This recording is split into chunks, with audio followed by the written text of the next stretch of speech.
Are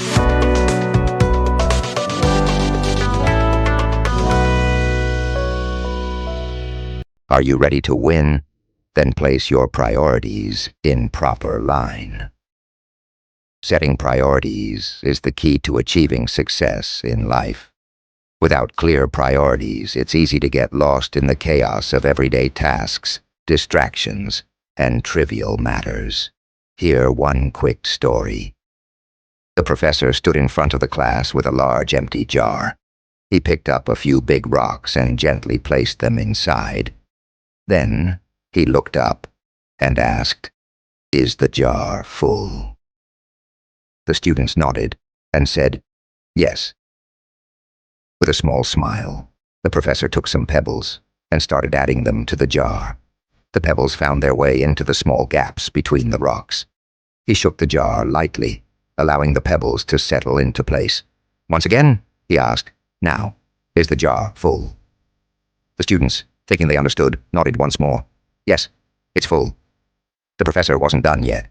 He grabbed a handful of sand and slowly poured it into the jar. The fine grains of sand trickled down through the tiniest gaps, filling the remaining spaces.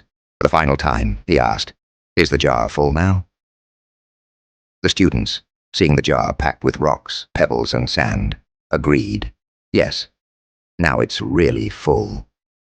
The professor then explained, "This jar represents your life. The rocks are the most important things: your family, your health, your core values. The pebbles are like your career, your ambitions, and other important goals. The sand represents the small, less important things, like petty arguments or trivial concerns. If you fill your jar with sand first, there will be no room for the rocks and pebbles." He continued, "Likewise, if you spend too much time on unimportant things, you'll never have space for what truly matters." He paused, letting the lesson sink in. Hope my dear viewers understood the lesson here. Your priorities shape your life. Focus on what matters most. Everything else will find its place.